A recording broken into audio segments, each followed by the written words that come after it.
여러분, 오늘도 이렇게 귀한 시간을 함께하게 되어 참 감사합니다. 혹시 여러분, 인생에서 가장 절망적인 순간을 경험해 보신 적 있으신가요? 모든 희망이 사라지고 앞이 캄캄하기만 했던 그 순간 말이에요. 오늘 우리가 함께 나눌 마가복음 16장은 바로 그런 절망의 한복판에서 일어난 인류 역사상 가장 놀라운 반전의 이야기입니다. 사랑하는 스승님을 잃고 깊은 슬픔에 빠진 제자들, 그리고 새벽 어둠 속에서 눈물을 흘리며 무덤을 찾아가는 여인들의 모습 속에서 우리는 우리 자신의 모습을 발견하게 될 거예요. 하지만 여러분, 이 이야기는 단순히 슬픔으로 끝나지 않습니다. 오히려 그 어둠 속에서 가장 찬란한 빛이 터져 나오거든요. 죽음이 생명으로, 절망이 희망으로, 두려움이 담대함으로 완전히 바뀌는 그 놀라운 순간을 함께 경험하게 될 겁니다. 오늘 우리는 부활의 아침, 빈 무덤 앞에서 당황하는 여인들의 이야기부터 시작해서 부활하신 예수님께서 제자들에게 나타나시고 마침내 하늘로 올라가시는 그 장엄한 순간까지 함께 걸어가 볼 거예요. 그리고 그 과정에서 우리 인생에 꼭 필요한 귀한 깨달음들을 발견하게 될 겁니다. 그럼 이제 편안한 마음으로 2000년 전 그날 아침으로 함께 떠나볼까요? 안식일이 지났습니다. 유대인의 안식일은 우리로 치면 토요일인데요. 그날이 지나고 이제 일요일 새벽이 밝아오고 있었어요. 막달라 마리아, 야고보의 어머니 마리아, 그리고 살로메, 이 세 여인이 해가 뜨기 전 어둠이 채 가시지 않은 새벽에 일어났습니다. 여러분 생각해 보세요. 아직 어두운 새벽에 일어난다는 게 쉬운 일이 아니잖아요. 더구나 이분들은 사랑하는 분을 잃은 슬픔에 제대로 잠도 못 이루셨을 거예요. 눈을 감으면 십자가에 달리신 주님의 모습이 떠오르고 마지막 숨을 거두시던 그 순간이 계속 머릿속을 맴돌았을 겁니다. 그런데도 이 여인들은 향품을 준비했어요. 예수님의 시신에 바를 향품을 말이죠. 당시 유대인들은 장례를 치를 때 시신에 향료를 발라서 부패를 늦추고 좋은 향기가 나도록 했거든요. 예수님께서 십자가에서 돌아가신 게 금요일 오후였는데 안식일이 시작되기 전에 급하게 장례를 치르느라 제대로 향품을 바르지 못했던 거예요. 이 여인들의 마음이 얼마나 애절했을까요? 살아계실 때는 제대로 모시지 못했다는 자책감, 그리고 적어도 돌아가신 후에라도 정성을 다하고 싶은 그 간절한 마음이 느껴지지 않으세요? 마치 우리가 부모님 돌아가시고 나서야 살아계실 때 더 잘해드릴 걸 하고 후회하는 그 마음과 비슷했을 거예요. 해가 막 떠오르는 시간, 이 세 여인은 무덤을 향해 걸어갑니다. 새벽 공기는 차갑고 그들의 마음은 더 차가웠을 거예요. 발걸음을 옮길 때마다 향품 담긴 병들이 부딪히며 소리를 냈겠지요. 그 소리가 고요한 새벽을 깨우면서 그들의 슬픔도 함께 울렸을 겁니다. 그런데 걸어가면서 이 여인들에게 갑자기 걱정이 하나 떠올랐어요. 아이고, 그런데 우리가 무덤 입구의 돌을 어떻게 굴려내지? 당시 무덤 입구는 아주 큰 돌로 막아 놓았거든요. 도둑이나 야생동물이 들어가지 못하도록 말이에요. 그 돌이 얼마나 컸냐면 남자 여러 명이 힘을 합쳐야 겨우 움직일 수 있을 정도였습니다. 여인들끼리 셋이서는 도저히 감당할 수 없는 일이었죠. 그런데도 그들은 계속 걸어갔어요. 여러분, 이게 참 우리네 인생과 닮았지 않나요? 앞에 큰 장애물이 있는 걸 알면서도 해결책이 보이지 않아도 그래도 해야 할 일이 있으면 일단 발걸음을 옮기잖아요. 우리 어르신들이 평생 그렇게 사셨지 않습니까? 당장 내일 먹을 게 없어도 일단 밭에 나가고 자식들 학비가 없어도 일단 품을 팔러 나가고 말이에요. 그런데 무덤 가까이 가서 보니까 어머나, 그 큰 돌이 이미 굴려져 있는 거예요. 여인들은 깜짝 놀랐습니다. 이게 어떻게 된 일이지? 누가 돌을 굴린 거야? 걱정했던 문제가 이미 해결되어 있었던 거죠. 여러분, 우리 인생도 그렇지 않나요? 앞으로 어떻게 하나 걱정하며 밤잠을 설치는데 막상 그 일이 닥쳐보면 길이 열려 있더라고요. 하나님께서 우리보다 앞서가셔서 길을 열어주신 거예요. 그래서 우리가 걱정만 하고 멈춰 서 있을 게 아니라 믿음으로 한 걸음씩 나아가야 하는 겁니다. 여인들은 조심스럽게 무덤 안으로 들어갔어요. 어두운 무덤 안 그곳에서 그들은 믿을 수 없는 광경을 목격합니다. 흰옷을 입은 청년이 오른편에 앉아 있는 거예요. 성경은 그를 청년이라고 표현했지만 이분은 바로 천사였습니다. 찬란하게 빛나는 흰옷을 입고 하나님의 영광이 가득한 그 모습을 본 여인들은 심히 놀라고 두려워했습니다. 당연하죠. 죽은 사람이 있을 거라 생각하고 들어왔는데 빛나는 존재가 앉아 있으니 말이에요. 그들의 심장은 터질 듯 뛰었을 거고 온몸에 소름이 돋았을 겁니다. 다리에 힘이 풀려서 그 자리에 주저앉았을지도 모릅니다. 그런데 천사가 그들에게 말합니다. 놀라지 마라. 참 따뜻한 말씀이지요. 두려움에 떨고 있는 사람들에게 먼저 위로의 말을 건네시는 거예요. 너희가 십자가에 못 박히신 나사렛 예수를 찾는구나. 그분은 살아나셨고 여기 계시지 않다. 보라, 그를 두었던 곳이니라. 여러분, 이 말씀을 들은 여인들의 마음이 어땠을까요? 처음에는 무슨 말인지 이해가 안 됐을 거예요. 살아나셨다고? 죽은 사람이 어떻게 살아날 수 있지? 우리가 직접 십자가에 달리신 걸 봤는데 숨이 끊어진 걸 확인했는데 말이에요. 천사는 그들에게 증거를 보여줍니다. 보라, 그를 두었던 곳이니라. 예수님의 시신을 놓았던 바로 그곳을 가리키며 빈자리를 보라는 거예요. 세마포, 즉 수위만 남아있고 예수님의 몸은 없었습니다. 이것이 바로 부활의 증거였어요. 그리고 천사는 여인들에게 중요한 임무를 줍니다. 가서 제자들과 베드로에게 이르기를 예수께서 너희보다 먼저 갈릴리로 가시나니 전에 너희에게 말씀하신 대로 너희가 거기서 그를 보리라 하라. 여기서 주목할 점이 있어요. 제자들과 베드로라고 특별히 베드로를 언급하신 거예요. 베드로는 예수님을 3번이나 부인했던 사람입니다. 예수님이 붙잡히시던 그날 밤 나는 저 사람을 모른다고 맹세까지 하며 부인했죠. 그리고 나서 베드로는 얼마나 후회하고 괴로워했겠어요. 자책감에 스스로를 용서하지 못했을 겁니다. 그런데 부활하신 예수님께서 제일 먼저 만나고 싶은 사람 중에 바로 그 베드로를 포함시키신 거예요. 이게 얼마나 큰 은혜입니까? 실패한 사람, 넘어진 사람을 다시 일으켜 세우시는 주님의 사랑이 느껴지지 않으세요? 여러분 중에도 혹시 과거의 실수 때문에 자책하시는 분 계신가요? 내가 그때 왜 그랬을까? 내가 그때 좀 더 잘했더라면 하고 후회하시나요? 주님은 그런 우리를 다시 부르십니다. 새로운 시작을 주시는 거예요. 베드로에게 그러셨듯이 말이죠. 여인들은 무덤에서 나와 떨며 도망쳤습니다. 성경은 심히 놀라고 두려워하더라고 표현했어요. 너무 놀랍고 믿기지 않는 일이라 당황한 거죠. 그래서 아무에게도 말을 하지 못했습니다. 두려움과 놀라움이 그들을 사로잡았던 거예요. 생각해 보세요. 여러분이 만약 죽은 사람이 살아났다는 소식을 들었다면 어떠셨을까요? 그것도 사흘 전에 십자가에서 돌아가신 분이 말이에요. 쉽게 믿어지겠어요? 다른 사람한테 말하기도 조심스러웠을 겁니다. 내가 미친 사람 취급받는 거 아니야? 하는 걱정도 들었겠죠. 그런데 예수님께서는 직접 나타나시기 시작합니다. 먼저 막달라 마리아에게 나타나셨어요. 막달라 마리아는 전에 7 귀신이 들렸다가 예수님께 고침을 받은 여인입니다. 그녀는 예수님께 큰 은혜를 입은 사람이었죠.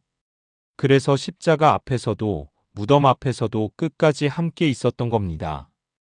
부활하신 예수님께서 제일 먼저 나타나신 사람이 바로 이 막달라 마리아였어요. 당시 유대 사회에서 여인의 증언은 법정에서 인정받지도 못했습니다. 그런데 예수님께서는 그런 사회적 관습을 뛰어넘어 여인에게 먼저 나타나셨고 그녀를 부활의 첫 증인으로 삼으신 거예요. 마리아는 기쁨과 감격으로 제자들에게 달려갔습니다. 주님을 봤어요. 주님이 살아나셨어요. 그녀의 목소리는 떨렸을 거고 눈물과 웃음이 뒤섞여 있었을 겁니다. 평생 이런 기쁨을 느껴본 적이 없었을 거예요. 그런데 제자들의 반응은 어땠을까요? 성경은 그들이 듣고도 믿지 아니하더라고 기록합니다. 슬픔과 절망에 빠져 있던 제자들에게는 너무나 믿기 어려운 소식이었던 거죠. 마리아가 거짓말을 한다고 생각한 건 아니었을 거예요. 하지만 그녀가 슬픔에 겨워 환상을 본 게 아닐까 생각했을 수도 있습니다. 우리도 그렇지 않나요? 너무 좋은 소식이 오면 오히려 의심부터 하게 되잖아요. 이게 정말일까? 혹시 꿈은 아닐까? 특히 큰 슬픔 속에 있을 때는 희망의 메시지를 받아들이기가 더 어려워요. 상처받을까봐 마음의 문을 닫아버리는 거죠. 그 후에 예수님께서는 두 제자에게 나타나셨어요. 이들은 시골길을 걸어가고 있었는데 예수님께서 다른 모습으로 나타나셔서 함께 걸으셨습니다. 처음에는 그들이 예수님을 알아보지 못했어요. 아마 슬픔에 빠져 있어서 눈이 가려졌던 것 같아요. 우리도 때로는 주님이 바로 옆에 계시는데도 알아채지 못할 때가 있지 않나요? 힘들고 외로울 때 하나님 어디 계세요? 라고 부르짖지만 사실 주님은 우리 곁에서 함께 걸어가고 계시는데 말이에요. 슬픔의 눈물이 우리의 시야를 가려버리는 거죠. 이 두 제자도 돌아와서 다른 제자들에게 증언했습니다. 우리가 주님을 봤어요. 그런데 역시 제자들은 믿지 않았습니다. 두 번째 증언인데도 말이에요. 사람의 마음이 얼마나 완고한지를 보여주는 대목입니다. 마침내 예수님께서는 11 제자가 함께 모여 음식 먹을 때 직접 나타나셨습니다. 11 제자라고 한 건 유다가 예수님을 배신하고 스스로 목숨을 끊었기 때문이에요. 남은 제자들이 함께 모여 있었는데 갑자기 예수님께서 나타나신 겁니다. 제자들은 얼마나 놀랐을까요? 문을 잠그고 두려움에 떨며 숨어있던 그들 앞에 예수님께서 서 계신 거예요. 성경은 예수님께서 그들의 믿음 없는 것과 마음이 완악한 것을 꾸짖으셨다고 기록합니다. 여러분, 이 대목에서 우리는 중요한 교훈을 얻을 수 있어요. 예수님께서 화를 내신 건 제자들이 처음에 믿지 않았기 때문이 아니에요. 여러 증인이 증언했는데도 계속 마음을 닫고 있었기 때문입니다. 한번 의심하는 건 인간적일 수 있어요. 하지만 증거가 있는데도 계속 불신하는 건 문제가 되는 거죠. 우리는 어떤가요? 하나님의 말씀을, 하나님의 역사를 얼마나 믿고 있습니까? 주변에서 은혜의 간증을 들어도 그건 그 사람 일이고 하며 믿지 않고 있진 않나요? 우리의 마음이 너무 완악해진 건 아닌지 돌아봐야 합니다. 그리고 예수님께서는 제자들에게 중요한 사명을 주십니다. 너희는 온 천하에 다니며 만민에게 복음을 전파하라. 이것이 바로 대사명입니다. 예수님을 믿고 따르는 모든 사람이 받은 사명이에요. 온 천하의 만민에게라는 말씀을 주목해 보세요. 특정 민족이나 지역이 아니라 전 세계 모든 사람에게 복음을 전하라는 거예요. 당시 유대인들은 자기들만 하나님의 백성이라고 생각했어요. 이방인들은 구원받을 수 없다고 여겼죠.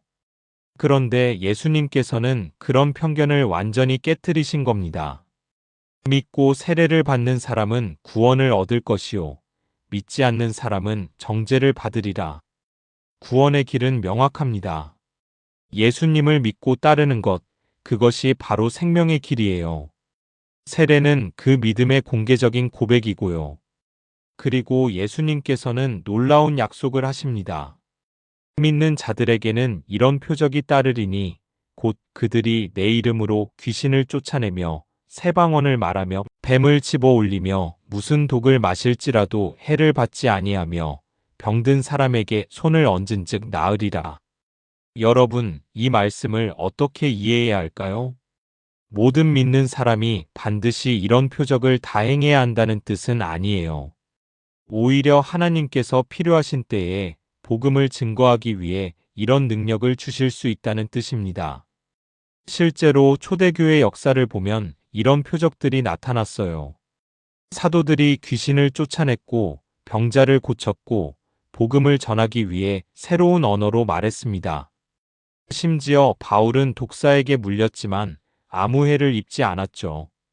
하지만 이것의 핵심은 표적 자체가 아니라 살아계신 하나님께서 함께 하신다는 증거예요. 우리가 믿음으로 나아갈 때 하나님께서 우리와 함께 하시고 필요한 능력을 주신다는 약속입니다. 그리고 마침내 예수님께서는 제자들에게 말씀하신 후 하늘로 올라가십니다. 성경은 하늘로 올려지사 하나님 우편에 앉으시니라고 기록해요. 하나님 우편에 앉으셨다는 건 무엇을 의미할까요? 바로 모든 권세를 가지고 통치하신다는 뜻입니다. 여러분, 지금도 예수님은 하나님 우편에 앉아 계세요. 이 세상을 다스리시고 우리를 지켜보시며 우리의 기도를 들으십니다. 그분은 십자가에서 돌아가신 것으로 끝나지 않았어요. 부활하셨고 승천하셨고 지금도 살아계십니다. 제자들은 어땠을까요? 그들은 나가서 두루 전파했습니다. 전에는 두려움에 떨며 숨어있던 사람들이 이제는 담대하게 복음을 전하기 시작한 거예요. 무엇이 이들을 변화시켰을까요? 바로 부활하신 주님을 만난 경험입니다. 죽음을 이기신 주님, 다시 살아나신 주님을 직접 목격한 그들은 더 이상 두려워할 게 없었어요. 사람들이 협박해도 감옥에 갇혀도 매를 맞아도 복음을 전했습니다. 죽음조차도 끝이 아니라는 걸 알았으니까요. 그리고 성경은 이렇게 기록합니다. 주께서 함께 역사하사 그 따르는 표적으로 말씀을 확실하게 하시니라.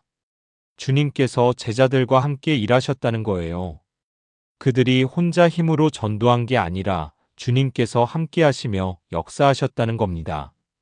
여러분, 이것이 바로 우리가 기억해야 할 핵심입니다. 우리가 주님의 일을 할 때 주님께서 함께 하십니다. 우리의 힘과 능력으로는 할 수 없는 일들을 하나님께서 가능하게 하시는 거예요. 제자들이 전한 복음은 말씀으로만 끝나지 않았어요. 표적이 따랐습니다. 병자가 고침을 받고 귀신이 쫓겨나고 사람들의 삶이 변화되었어요. 이것이 바로 살아계신 하나님의 증거였습니다. 그 복음이 예루살렘에서 시작해서 유대와 사마리아를 거쳐 땅끝까지 퍼져나갔어요. 2000년이 지난 지금 우리도 그 복음을 듣고 믿게 되었잖아요. 어떻게 이런 일이 가능했을까요? 바로 제자들이 담대하게 복음을 전했고 주님께서 그들과 함께 역사하셨기 때문입니다. 생각해 보세요. 만약 그때 제자들이 두려움에 굴복해서 복음을 전하지 않았다면 어땠을까요? 만약 그들이 나는 능력도 없고 학식도 없고 말을 잘하지도 못해 하며 포기했다면요? 오늘날 우리는 복음을 들을 수 없었을 겁니다. 하지만 그들은 순종했어요. 자신의 부족함에도 불구하고 두려움에도 불구하고 나아갔습니다. 그리고 주님께서 그들과 함께 하셨어요.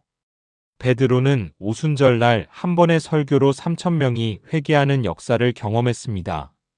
이게 베드로의 능력이었을까요? 아니에요. 성령님께서 함께 역사하신 거예요. 우리는 어떤가요? 혹시 나는 부족해서 안 돼 하며 주저하고 있진 않나요? 주님께서 우리에게도 사명을 주셨어요. 온 천하에 다니며 복음을 전하라는 그 명령은 지금도 유효합니다. 물론 우리 모두가 선교사가 되어 외국에 나갈 필요는 없어요. 하지만 우리가 있는 그 자리에서 우리가 만나는 사람들에게 예수님의 사랑을 전할 수 있습니다. 말로만이 아니라 삶으로 말이에요. 여러분의 자녀들에게, 손주들에게 예수님을 전하셨나요? 이웃에게 친절을 베풀고 사랑을 나누고 계신가요? 그것도 복음을 전하는 거예요. 우리의 변화된 삶, 기쁨과 평안이 가득한 모습이 바로 부활의 증거가 되는 겁니다. 마가복음 16장은 우리에게 여러 가지 중요한 메시지를 전합니다. 첫째는 부활의 확실성이에요. 예수님은 정말로 죽음에서 살아나셨습니다. 이것은 역사적 사실이에요. 수많은 증인이 있었고 제자들은 이 사실을 목숨을 걸고 증거했습니다. 둘째는 용서와 회복의 메시지예요. 예수님을 부인했던 베드로, 모두 도망쳤던 제자들을 주님은 다시 불러주셨어요. 실패한 우리를 포기하지 않으시고 새로운 기회를 주시는 거죠. 셋째는 사명의 메시지입니다. 우리는 복음을 받은 사람으로 끝나는 게 아니라 그 복음을 다른 사람들에게 전해야 해요. 이것이 우리의 특권이자 책임입니다. 넷째는 동행의 약속이에요. 주님께서 우리와 함께 하신다는 약속, 이것이 우리의 가장 큰 위로이자 힘입니다. 우리는 혼자가 아니에요. 부활하신 주님께서 지금도 우리와 함께 걸어가고 계십니다. 여러분, 이 마가복음 16장의 이야기는 단순히 2000년 전의 이야기가 아니에요. 바로 오늘 우리의 이야기입니다.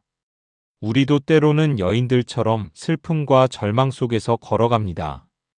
우리 앞에도 굴릴 수 없을 것 같은 큰 돌들이 놓여 있어요. 건강 문제, 경제적 어려움, 가족 문제, 외로움 등등 말이죠. 하지만 믿음으로 한 걸음씩 나아가 보세요. 주님께서 이미 우리보다 앞서가셔서 길을 열어놓으셨을 거예요. 우리가 두려워하며 머뭇거릴 때도 주님은 내가 너와 함께 있다 말씀하십니다. 우리도 때로는 제자들처럼 의심하고 불신합니다. 하나님의 말씀을 들어도 정말 그럴까? 하며 마음을 닫을 때가 있어요. 하지만 주님은 그런 우리에게도 직접 나타나 주십니다. 말씀을 통해, 기도 응답을 통해, 삶의 경험을 통해 주님의 살아계심을 보여주세요. 그리고 우리도 복음을 전하는 증인으로 부름받았어요. 거창한 일이 아니에요. 우리가 경험한 주님의 은혜를, 우리 삶의 변화를 나누는 거예요. 내가 이렇게 힘들었는데 주님께서 이렇게 도우셨어요. 내가 이렇게 절망했는데 주님께서 희망을 주셨어요. 이런 간증이 바로 복음을 전하는 거예요. 여러분의 인생에도 부활의 아침이 밝았습니다. 어떤 어둠 속에 있든지, 어떤 무덤 같은 상황에 처해 있든지, 부활의 능력으로 새로운 시작을 할 수 있어요. 죽은 것 같았던 꿈이 다시 살아날 수 있고, 깨진 관계가 회복될 수 있고, 절망이 희망으로 바뀔 수 있습니다. 왜냐고요? 예수님께서 부활하셨으니까요. 죽음을 이기신 그분이 우리와 함께 하시니까요. 그분의 능력 앞에 불가능은 없습니다. 우리가 할 일은 그분을 믿고 순종하는 거예요. 그러면 주님께서 함께 역사하시며 우리 삶에 놀라운 일들을 이루실 거예요. 마가복음은 이렇게 끝을 맺습니다. 제자들이 나가 두루 전파할새 주께서 함께 역사하사 그 따르는 표적으로 말씀을 확실하게 하시니라. 이 마지막 구절이 우리에게 큰 위로와 힘이 됩니다. 우리가 나아갈 때 주님께서 함께 역사하십니다. 여러분, 오늘 하루도 주님께서 여러분과 함께 하십니다. 아침에 눈을 뜰 때, 하루 일과를 시작할 때, 가족을 만날 때, 어려운 결정을 내려야 할 때, 부활하신 주님께서 여러분 곁에 계세요. 그분의 손을 붙잡고 담대히 나아가십시오. 그리고 기억하세요. 우리의 인생도 마가복음 16장처럼 부활의 소망으로 끝납니다. 지금은 이 땅에서 살지만 언젠가 우리도 주님처럼 부활할 거예요. 썩지 않고 영원히 사는 몸으로 변화될 겁니다. 그날을 바라보며 오늘을 살아갈 수 있는 거죠. 부활의 주님, 지금도 살아계신 그분을 믿고 의지하십시오. 그분이 우리의 희망이시고 우리의 힘이시며 우리의 구원자이십니다. 여러분, 오늘 이 긴 시간 동안 마가복음 16장을 함께 나누었습니다. 부활의 아침부터 승천의 장엄한 순간까지 우리는 함께 그 여정을 걸어왔어요. 이 이야기가 단순히 귀로만 듣고 지나가는 이야기가 아니라 여러분의 마음 깊이 새겨지길 바랍니다. 부활은 우리에게 희망을 줍니다. 어떤 상황도 끝이 아니라는 것, 새로운 시작이 가능하다는 것을 보여주시죠. 여러분의 삶에도 부활의 능력이 역사하길 기도합니다. 죽은 것 같았던 모든 것들이 다시 살아나고 무덤처럼 답답했던 상황에서 자유케 되시길 바랍니다. 그리고 우리 모두 복음의 증인이 되길 소망합니다. 거창한 일이 아니에요. 우리가 경험한 주님의 은혜를, 그분의 사랑을 주변 사람들과 나누는 거예요. 우리의 말과 삶을 통해 부활의 주님을 증거하는 거죠. 주님께서 제자들과 함께 역사하셨듯이 여러분과도 함께 하실 거예요. 두려워하지 마시고 담대히 나아가십시오. 부활의 주님께서 여러분을 지키시고 인도하실 겁니다. 이 이야기가 여러분의 마음에 위로와 힘이 되었으면 좋겠습니다. 혹시 오늘 이 메시지가 은혜가 되셨다면 구독 버튼을 눌러주시고 좋아요도 눌러주세요. 그리고 알림 설정까지 해주시면 앞으로도 이런 귀한 말씀들을 계속 함께 나눌 수 있을 거예요. 댓글로 여러분의 생각과 은혜 받은 점을 나눠주시면 정말 감사하겠습니다. 여러분의 간증과 이야기가 다른 분들에게도 큰 격려가 될 거예요. 우리 함께 부활의 기쁨을 나누며 살아가요. 주님의 평안이 여러분과 함께 하시길 바랍니다. 오늘도 좋은 하루 보내세요. 감사합니다.